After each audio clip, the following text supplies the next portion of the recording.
धीरज का फल। हिंदी कहानी। धैर्य नाम का एक मेहनती युवक एक छोटे से गांव में रहता था। उसे मेहनत और कर्म पर बड़ा भरोसा था। साथ ही साथ अपने नाम के मुताबिक उसमें धीरज की भी कोई कमी नहीं थी। उसने कड़े परिश्रम और रात दिन एक करके पढ़ाई में एमए की डिग्री हासिल की थी। परिवार उसका दरिद्र था। जब उसे अच्छी डिग्री हासिल हो गई तो सभी की उससे आशाएं बढ़ गई। वह भी जल्द से जल्द अच्छी नौकरी पाकर अपने और अपने परिवार की हालत को बेहतर करना चाहता था। उसने तुरंत ही नौकरी की तलाश शुरू कर दी।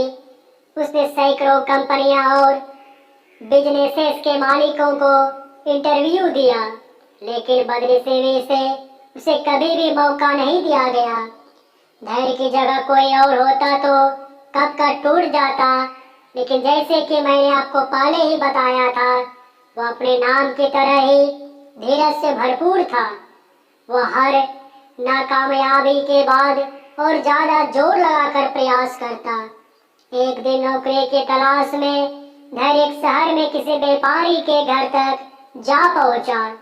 व्यापारी एक खेत में फार्म हाउस बनाकर रहा करता था। धैर्य जब वहां पर पहुंचा तो व्यापारी अपने घर से गाड़ी में बैठकर कहीं जा रहा था। धैर्य ने उन्हें रास्ते में ही रोका और उनसे विनती की कि वह नौकरी की तलाश में उनके पास आ पहुंचा है। अगर उनके पास कोई भी काम हो तो प्लीज उसे दिया जाए। व्यापारी ने धैर्य को अच्छे से देखा और उसके बातों पर गौर किया। व्यापारी ने कुछ सोचा और धैर्य से कहा कि तुम काम चाहते हो? धैर्य ने कहा, जी हाँ, मैं काम करना चाहता हूँ। व्यापारी बोला, मेरे इस फार्म हाउस में वहाँ पर 2 कुएं हैं। एक में काफी पानी है, दूसरे में नहीं है। मैं चाहता हूँ तुम रस्सी और बाल्टी की मदद से एक कुएं का आधा पानी दूसरे कुएं में डाल दो। यही तुम्हारा काम है। ये काम खत्म करने के बाद मेरे ऑफिस आकर मुझे मिलना।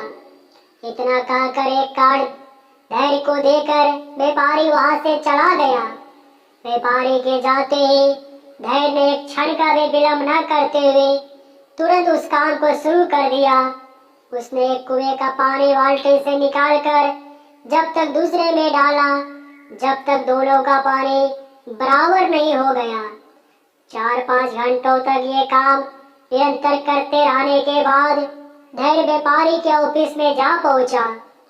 धैर्य ने व्यापारी को जाकर बताया कि उसने व्यापारी का दिया हुआ काम पूरा कर दिया है। व्यापारी ने धैर्य से पूछा कि क्या वह काम करना चाहता है? धैर्य ने शांति से जवाब दिया कि वह और काम करना चाहता है। व्यापारी ने उससे कहा कि जाओ, दूसरे कुएं का पानी जो तुम अभी अभी उसमें भर कर आए हो उसे वापस पहले वाले कुएं में डाल दो। धैर्य ने बिना एक भी क्षण का इंतजार किए और न ही इस बात का कोई मतलब समझे कि व्यापारी आखिर ऐसा क्यों कर रहा है, जाकर अपना काम शुरू कर दिया। बुलाया फिर से 4-5 घंटे तक निरंतर काम करने के बाद जब वो व्यापारी के पास पहुंचा तो व्यापारी ने उसे उसके काम के बदले 500 रुपया दिए और उससे पूछा कि क्या वह फिर से काम करना चाहता है। धैर्य ने काम करने के लिए हाँ कहा तो व्यापारी ने उसे अगले दिन बुलाया। धैर्य ठीक समय पर व्यापारी के पास पहुंच गया और व्यापारी ने कुछ दिनों तक धैर्य को वही पुराना काम कुएं से पानी निकालकर दूसरे में डालने का दिया। कोई वजह न होते हुए भी धैर्य ने उतने ही उत्साह से व्यापारी का दिया हुआ काम हर बार ईमानदारी से किया। कुछ दिनों बाद व्यापारी ने फिर से धैर्य से पूछा कि क्या वह काम करना चाहता है। धैर्य ने व्यापारी से बड़े निर्भीकता से कहा कि वह और काम करना चाहता है और निरंतर काम करते रहना चाहता है। मेहनत करना ही उसके जीवन का लक्ष्य है। व्यापारी ने आज उससे एक और सवाल भी पूछा। व्यापारी ने पूछा कि क्या वह वही काम करना चाहता है जो वह अब तक करता रहा है। धैर्य ने व्यापारी से कहा कि आप जो कहेंगे वह काम मैं करने के लिए तैयार हूँ। अगर आप मुझे वही पुराना काम करने के लिए कहेंगे तो मैं उतने ही ईमानदारी और उत्साह से वह काम करूँगा।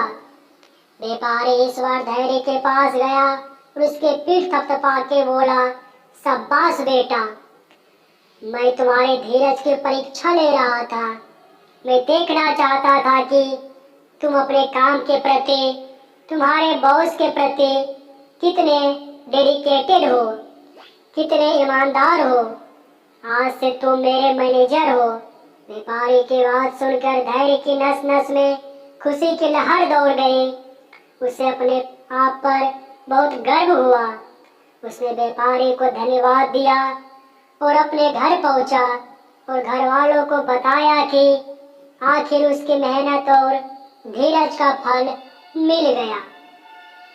तो दोस्तों, धैर्य की कहानी से हम सीख सकते हैं कि हमें अपनी कोशिशों में कितना ईमानदार होना चाहिए, और अगर हम हमारी कोशिशों में अच्छी मेहनत और ईमानदारी रखते हैं तो धीरज भी रखनी होगी, तभी हम उस लक्ष्य को पा सकेंगे जिसकी हमें कामना है। तो दोस्तों, कहानी अच्छा लगा हो तो लाइक, कमेंट और चैनल पे जो नए हैं चैनल को सब्सक्राइब जरूर करें। धन्यवाद दोस्तों।